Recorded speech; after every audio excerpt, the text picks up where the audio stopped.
kita ketemu lagi di podcast kita malam ini, yaitu podcast Dukbar. Oke, malam ini Dukbar kedatangan tamu spesial, seorang penari dari Toraja. Inilah dia, Kakak Nona Hesti.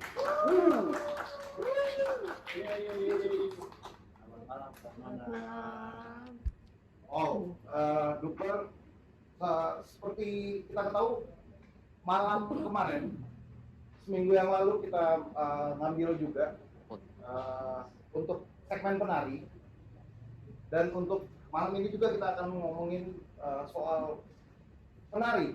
Itu ada Kakak Nona Hesti, penari dari Toraja ya. Nah, untuk itu malam ini saya akan ditemani salah satu dari tamu kita yang minggu lalu sudah datang juga di Dukbar ini. Itulah dia, Ayu Alseti.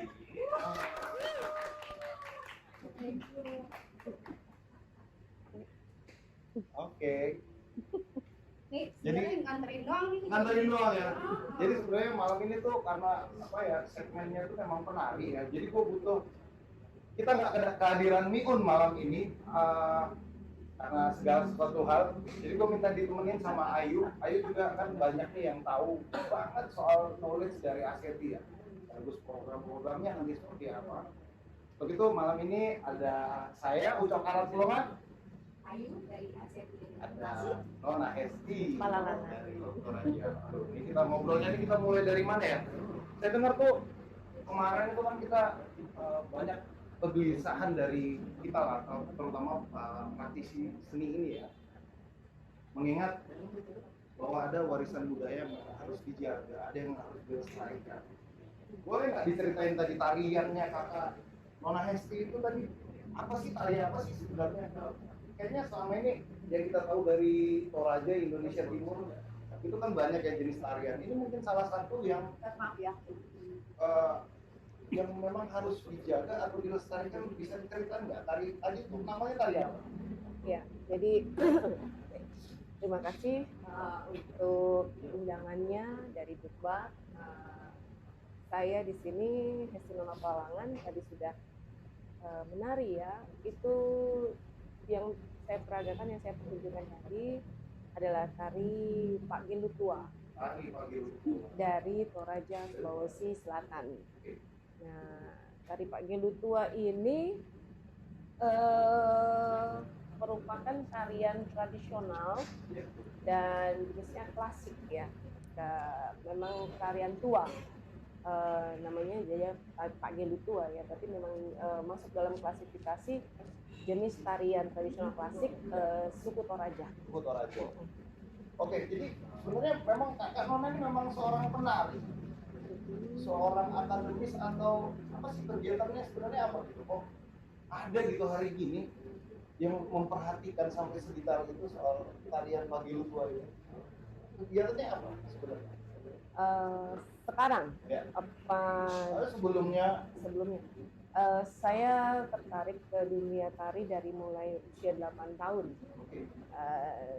Saya bahkan belum mengenal waktu itu tarian dari, kebetulan memang saya dari Toraja, asli saya dari Toraja, tapi malah saya pertama kali tidak menari Toraja, saya penari Bali dari Bali. Karena saya besar di Jakarta, dari umur 5 tahun saya di Jakarta. Saya kebetulan, ini yang dibilang teman-teman saya anak Nusantara, jadi saya keturunan Toraja Ambon. Papa saya asli orang Toraja, mama saya Toraja Ambon, jadi peranakan Pejambon, peranakan Toraja Ambon. Ya. Ambon, Toraja Ambon, terus saya lahir di Bandung, Anggit ya Sunda. Ya, Sunda. Berarti sama Hesti. Nah, nama asli saya, punten ini tabe. Ya. Nama saya aslinya Hesti Isniati. Ulangan kata I. Ya. tapi berkembang ceritanya katanya orang seniman sekarang. Nah, nama panggung saya Esti Nona Palalangan. Tetap ada kan, Palalangan. Dan menempuh pendidikan akademis di Jakarta. Jakarta semuanya, Apa aja? semuanya. Yang sudah TK Jakarta, SD Jakarta, SMP Jakarta, SMA Jakarta, S1 Jakarta, S2 Jakarta. tapi untuk sampai S2 ya. Untuk S2. tari ini mulai dari S1-nya di Saya tertarik mulai menekuni tari pagelu pas memang mau akhir skripsi S1, iya. Jadi dan bukan hanya skripsi, sebelumnya koreografi 3. Jadi kita kan dulu jurusan tari kalau di IKIP, dulu IKIP sekarang UNJ ya, Universitas Negeri Jakarta. Masuknya IKIP, tahun berapa? Iya enggak? Tahun berapa itu di UNJ? Lama ini, bisa-bisa malah sampai dosen, karena biasa kita orang tari kan kalau udah keasikan ya ditarik sama dosen ke Solo latihan, ke Jogja, iya kamu nari terus kuliah udah selesai buru-buru katanya. Tapi di UNJ tahun 95 95 ya. Terus untuk lanjut ke S2-nya di IKJ 2015. 2015. Udah punya anak 3. Berarti ini ya? Iya. Ini 2015 itu masuk di pasca sarjana IKJ. S2-nya. Nah, tapi semua riset saya baik yang S1 maupun S2 pasti kembali ke Toraja.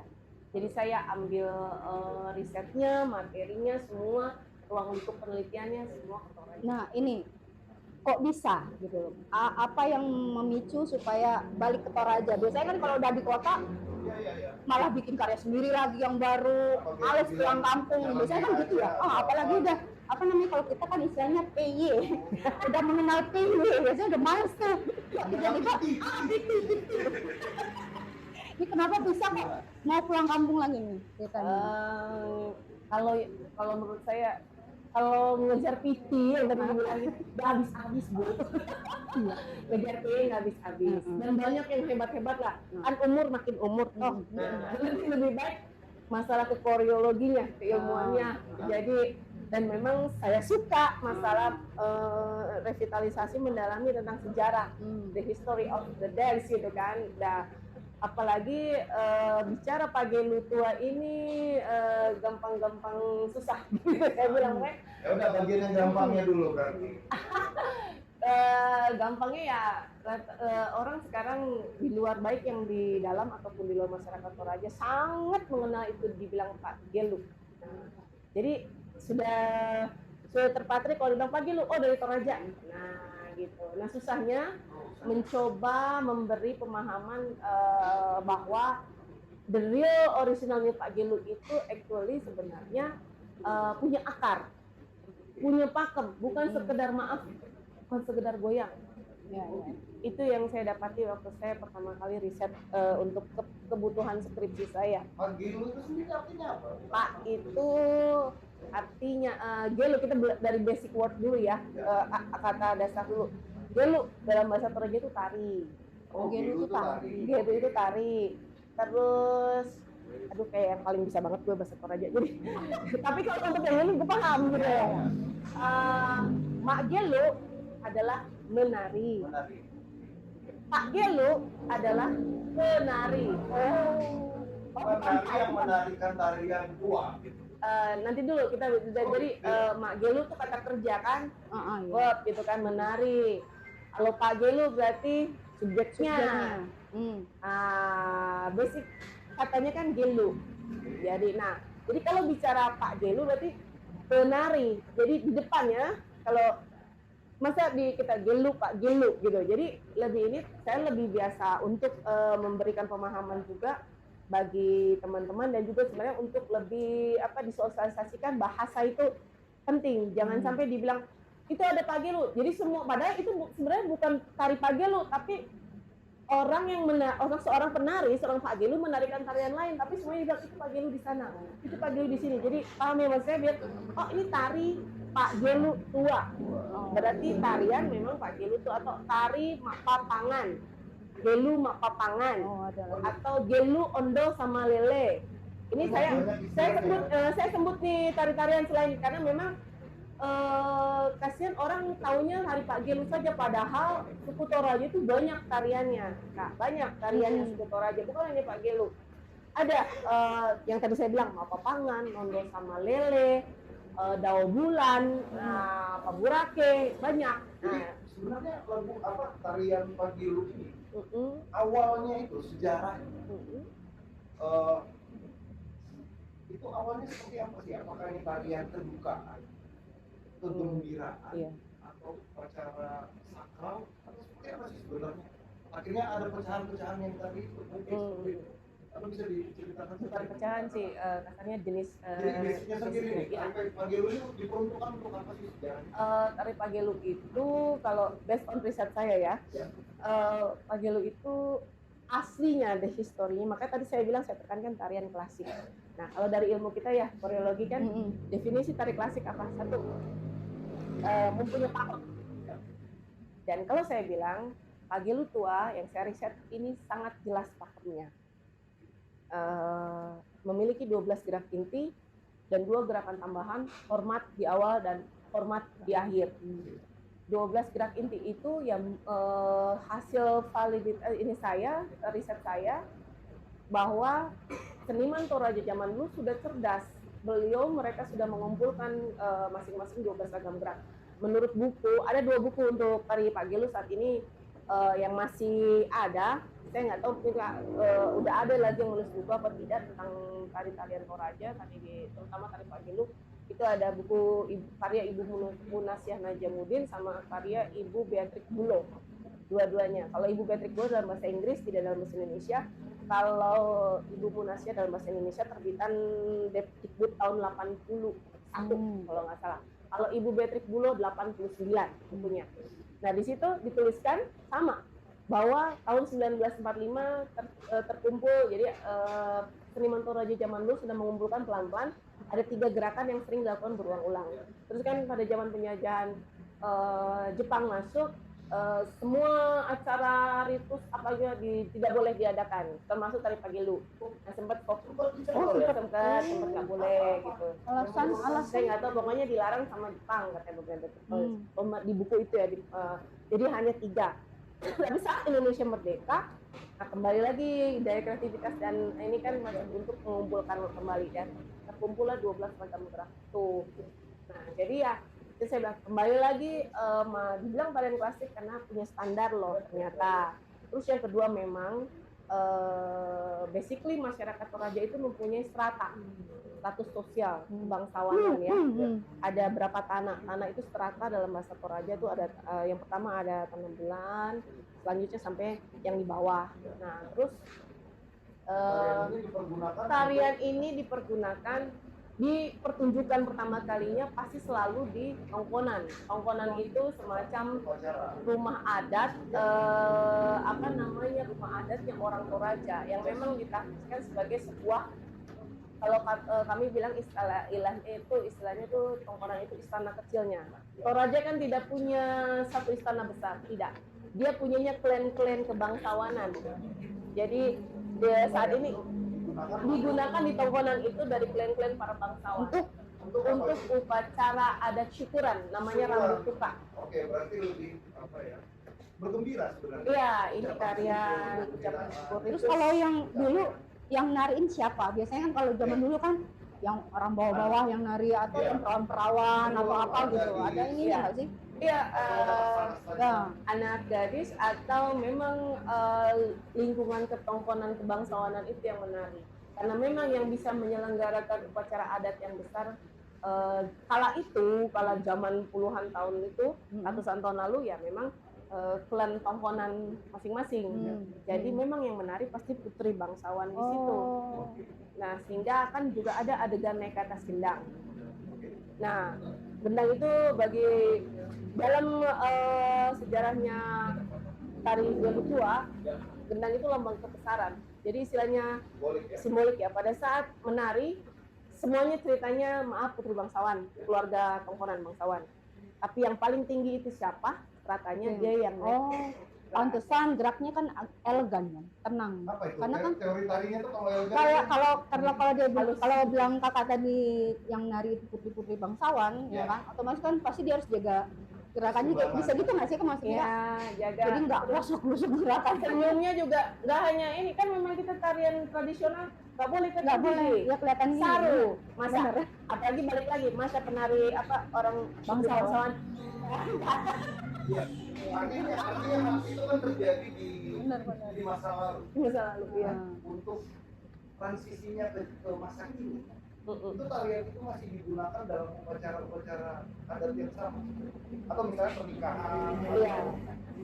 Masih Bergeser nggak fungsinya? waktu saya penelitian 24 tahun lalu S1 saya, Ya. judul pas banget itu, judul skripsi saya tari pergeseran nilai dan fungsi tari Pak Gelu Toraya. Toraya. Jadi hasil temuan skripsi saya memang bergeser masalah nilai dengan masalah fungsi. Masalah nilai dan masalah fungsi itu bergeser. Ditemukan karena memang seperti umumnya segala peristiwa adat rata-rata di Nusantara ini, menurut itu ya, almarhum yang terhormat Profesor Dr. Ibu Edi Setiawati dalam bukunya Perkembangan Seni Pertunjukan di Indonesia, tari itu lahir dari peristiwa keadatan. Kalau misalnya dibandingkan Pak Gelu tua dengan yang Pak Gelu sekarang, yang terlihat bergeser itu di bidangnya di bagian yang mana? Misalnya atau tekniknya atau gerakannya mungkin udah berkembang atau mana? Iya. Apanya Dari sih yang sisi lebih? konsep koreografi apalagi ya, Heeh. susunan gerak itu, plus juga masalah dari nilai dengan fungsi. Kalau dulu awalnya, itu saya bilang tadi, saya lanjutkan, masalah berangkat dari prasadatan, berarti Yes. fungsinya untuk ritus. Yes. Ya. Berarti nilainya sakral, Ya. untuk Tuhan. Mm-mm. Karena orang Toraja tidak mengenal itu tarian pergaulan atau tarian hiburan. Zaman dulu ya, zaman dulu. Jadi semua gerak gelu atau tari itu ditujukan kepada Sama kuasa ya. Tuhan, Yang Maha Kuasa. Jadi Bagian dari kepercayaan. bagian juga. dari kepercayaan zaman dulu, iya, seperti itu. Jadi nilai yang tadinya sakral agung, terus dalam perkembangannya kan terjadi akulturasi, apalagi mengenal estetika untuk diperlihatkan kepada turis, karena Toraja sebagai salah satu daerah tujuan wisata. Jadi dirubahlah mungkin koreografinya yang dilihat ada sedikit menarik, Ya. mengembangkan gitu kan koreografinya, susunan geraknya, sehingga supaya biar dilihat lebih cantik, lebih Ya. indah untuk konsumsi wisatawan. Seperti itu. Oke, jadi itu agenda dari, kalau nggak salah nih, Kak Nona ini salah satu anggota dari ASEAN juga ya, Ayu ya. Itu jadi bagian dari agenda ASEAN untuk melestarikan tarian ini. Apalagi sih yang dilakukan Kak Nona nih? Kan berangkat dari kekhawatiran tadi ya, bahwa tarian ini sedikit demi sedikit mulai bergeser, terus pewarisnya yang meneruskannya itu seperti apa menyikapi itu? Apakah ada agenda khusus yang dilakukan? Sebagai seniman, sebagai anak daerah, sebagai asetnya juga nih, banyak nih. Paket nih. Jawabannya. Kebetulan sejak tahun 2022 saya sudah kembali ke kampung.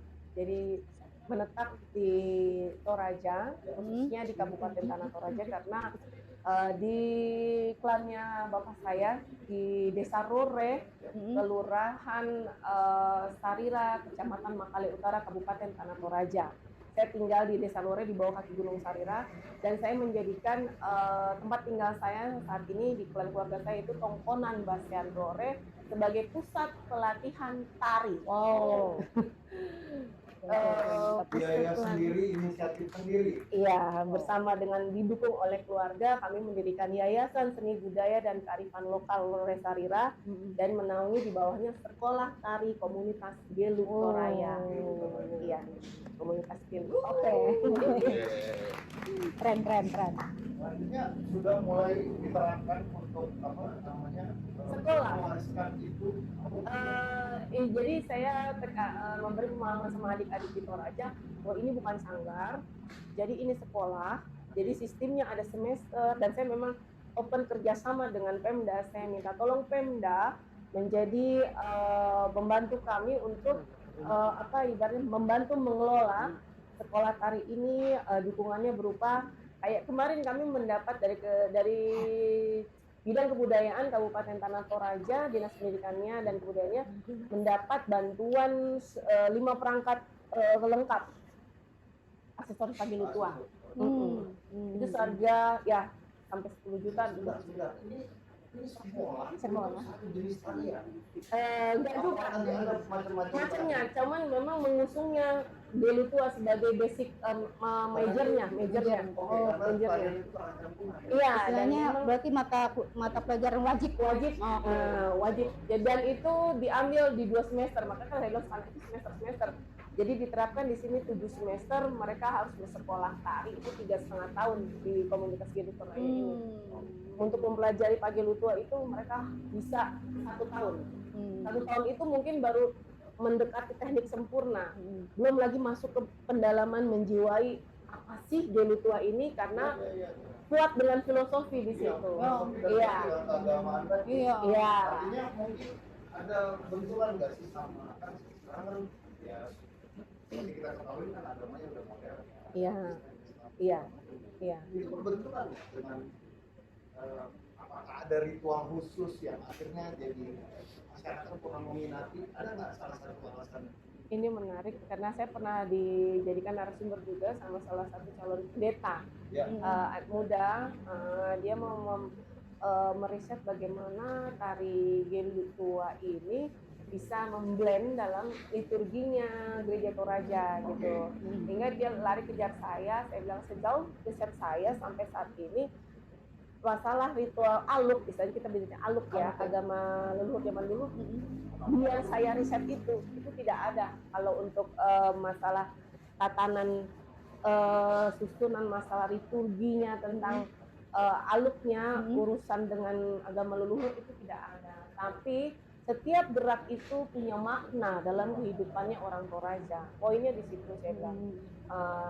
Tidak ada, tapi ada tarian yang memang masih kental dengan aluk. Tapi kalau Gelutua yang saya pelajari dan saya dapat ini, untuk ritus masuk ke dalamnya itu kayak ada persiapan kah untuk ini. Kayak model-model sekarang kan ada yang mungkin kesurupan sampai ke situ kan, sampai ke dunia Enggak. natural gitu kan. Enggak sampai ke situ. Yang penting mereka tahu bahwa ini jenis tari apa, rambu-rambunya tarian klasik seperti apalah, standarisasinya kayak gitu. Jadi bagaimana, jadi kan saya menceritakan ke adik-adik ini tariannya tentang ini, berangkatnya dari sini, ceritanya tarian ini gerak A sampai Z, nomor 1 Pak Tabe, Pak Dena, Pagelutua, apa semua yang tadi seperti 14 ragam gerak itu ada. Bagaimana kamu sebagai seorang apa di situ. Nah itu yang saya sambil mengajarkan teknik gerak ke mereka, saya juga masukin ke mereka ini filosofinya gerakan ini. Kira-kira saat kamu ngaca di depan kamera, di depan lagi menari cermin, kamu latihan menari itu sudah sesuai dengan jiwamu sama teknik gerakmu. Jangan cuma gerak aja, tapi ini nggak ada. Iya. Kita tahu memang seni kan seperti itu. Ya. Nah, asosiasi seniman tari di Indonesia itu seperti yang kita ketahui kan melindungi yang hal seperti ini ya, warisan apa namanya budaya bangsa. Nah, apakah ini menjadi bagian program dari ASEP juga? Iya, itu juga jadi program kita saat ini. Kita lagi memang dengan ASIP pusat ya, kita lagi membuat program kita istilahnya apa ya, ekspedisi ya, ekspedisi ke daerah-daerah untuk kita cari tuh tarian tuanya dulu tuh apa, terus kemudian kita buat risetnya, kita bikin dokumentasinya ya, insya Allah ya lancar ya. Doakan itu bisa mungkin ya, itu mungkin bisa akan memakan waktu bertahun-tahun. Jadi mungkin di satu daerah kita 1 tahun kita riset ya, seperti yang kita dilakukan dengan oleh kakak Nah, jadi itu sudah jadi program kita dan kita sudah disupport oleh ini BRIN. Insya Allah semua berjalan lancar. Jadi makanya kenapa gue bawa nih si kakak ke sini. Karena memang juga ada program juga. iya, benar ada program juga dan ya memang itulah Jakarta asalnya. apa sih agendanya memang apa? Nah, kemarin nih ketemu nih kakak nih. Ya. Dan cerita nih Gibran, Ya. ternyata dia mau bikin workshop. Oke. Oke, jadi kebetulan karena di Bekasi. Wow. Nah, Kapan tuh? makanya tak gandeng ke sini nih. Teman-teman Bekasi juga perlu tahu ya bahwa ada satu jenis tari ya. Kalau memang kita tidak jaga, itu akan terancam punah. Ya. Jangan sampai nanti keburu diklaim sama negara lain, Iya. karena kita sendiri kita respon gitu. Ya, jadi Makanya untuk yang warga Bekasi datang dulu Nah, untuk benar. workshop sama kakak Nona Hesti. ya kita Kapan itu? bekerja Rencananya tanggal 8 Maret 8 Maret di ada satu tempat di sini, kita lagi konfirmasi tempatnya, nanti di info ya pokoknya 8 Maret 8 Maret 2025. ini. Nah, untuk ASEP sendiri, ini kan salah satu contoh case ya, Yes. bahwa sebenarnya aset di mana nih tanyanya nih? Bekasi pusat. Asetnya Bekasi lah. Oh, Bekasi. Ini kan, ya, sebenarnya kan asosiasi itu kan punya struktur Ya. yang memang sama tujuannya. Ya. Nah, kira-kira seperti apa sih program-program? Ini kan baru salah satu kasus. Ya. Untungnya memang ada teman-teman kita yang mau praktisi di sana. Mhm. Untuk daerah-daerah yang nggak ada apa namanya praktisi yang kita kenal, Mhm. gimana merespon? Sebenarnya kita itu terbuka ya, siapa aja mau membuat DPC di daerah itu kita ayo aja. Yang penting dia itu datang sendiri. Jadi kita nggak mau yuk itu kita nggak, karena ini agak istilahnya komitmen di sini dituntut kan. Jadi kalau misalnya pengen gabung hanya dengan karena seru-seruan aja, gue yakin itu nggak jalan. Berarti ada program-program. Jadi setiap anggota atau DPC yang baru bergabung itu mereka pasti sudah punya gambaran mau buat apa di daerahnya. Ya, seperti kayak kami nih di Bekasi, kami lihat nih di Bekasi belum ada tarian yang istilahnya haki. Nah, jadi insya Allah kita akan membuat tarian itu dan tentunya kita harus riset karena untuk membuat syarat membuat sebuah karya itu bisa dihaki adalah harus punya dokumen latar belakangnya. Jadi nggak bisa tuh yang bikin karya bikin hari ini jadi dah terus dihaki, nggak bisa. Jadi harus ada pertanggungjawabannya istilahnya ya. Nah, jadi kayak kita skripsi ya itu harus ada pertanggungjawabannya. Jadi kayak si kakak lakuin, dia kan sudah riset gitu kan. Nah, itu salah satu yang memang tugas kita di situ sebagai seniman itu menjaga budaya kita tadi. Artinya ASEP di sini kan kayak kita tahu ya tadi kan banyak banget detail-detail. Jadi yang ngejagain benar-benar kekhawatirannya semakin lama semakin bergeser. Ya. Jadi yang kita khawatir, kalian ada kekhawatiran nggak suatu saat tadi apa namanya tadi pagi itu tadi udah ada di TikTok dengan format dangdut gitu. Itu kalau terjadi seperti itu gimana? Kalau gue ya, Respon itu misalnya format dangdut musiknya kan kita tahu tadi ada permusikan sebenarnya itu kan sangat mistis ya. iya benar. Upacara bagian upacara keagamaan juga gitu kan tiba-tiba ada di apa namanya di TikTok dengan ritme pop gitu yang tadinya Kalau gue pribadi itu terserah aja, asal jangan lu bilang ini Pak Geli tua. Iya. Jangan dong. Kalau lu bilang Pak Geli tua ya ini tadi. Artinya ketika ada yang melakukan itu pelanggaran terus ada apa Bukan ini, dia tuh dia kemarin kan tidak menghormati kan. Kalau dia sebut ini Pak Geli tua terus tapi dia gini ya nggak bisa dong. Karena itu kan sudah ada apa yang namanya pakemnya. Nah, kalau dia mau bikin kreasi dia itu terserah, tapi jangan bilang itu Pak Geli, mungkin gerak dasarnya boleh. berarti Itu pengembangan jatuhnya kan kreasi aja, tapi itu jangan dia sampai sebut ini adalah Pak Geli tua.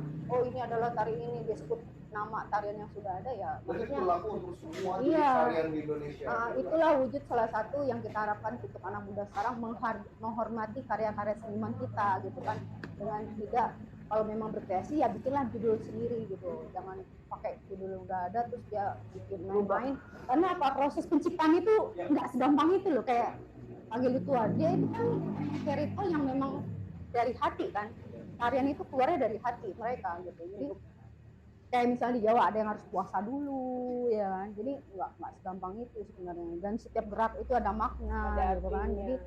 Jadi kalau kita harap sih anak-anak muda sekarang kalau pengen bikin tarian ya bikin versi dia silahkan dengan judulnya sendiri gitu, nama sendiri aja nggak apa-apa. Nah, sebenarnya itu anak-anak muda tuh bikinnya. Contoh ya, gue pernah ngeliat di salah satu TikTok itu di sosial media itu kayak tarian wayang gitu, tapi mereka bikin apa namanya apa istilahnya sekarang kalau ada tarian dadakan gitu apa? Mereka dengan nari Jawa gitu. Ini dengan banyak orang gitu. Ada nggak kemungkinan melakukan apa namanya experience kali ya ke masyarakat gitu? Mereka masih tahu nggak gitu?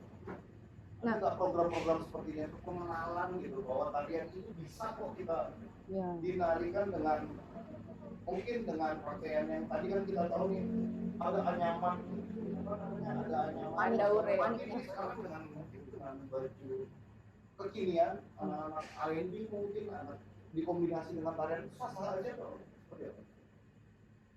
Apa nih? Iya, Bisa dulu deh, ya. Aseti. Dari Aseti sah-sah aja. Boleh aja, tapi ingat norma itu jangan dihilangkan. Apa itu dia? Kalau kamu mau ngangkat tarian itu dengan kondisi misalnya kayak tari masal kan, masal yang biasanya di flash mob itu kan, otomatis kan mereka mempertimbangkan kostumnya aja tradisi itu udah mahal ya kan. Jadi oke, nggak apa-apa kamu buat tarian itu dengan kostum yang kamu punya itu, tapi ada tetap pakem yang kamu harus jaga. Nggak boleh pakai Ya. nama pakai Kayak misalnya gitu. kocok-kocok, kanan 2, kiri 2, belakang 2, depan 2 itu harus tetap dijaga. Tapi tangannya mau ngapain aja terserah. Apa? Itu pengembangannya. Yang penting pakem-pakem tadi, misalnya Pak Gelu dia tumitnya nggak boleh nempel. Nah itu dijaga gitu. Jadi jangan sampai tiba-tiba gencet kompak. Nggak boleh. Modifikasi boleh, tapi pakemnya jangan dirusak. Pakemnya. Begitu ya, sama ya kira-kira pendapatnya.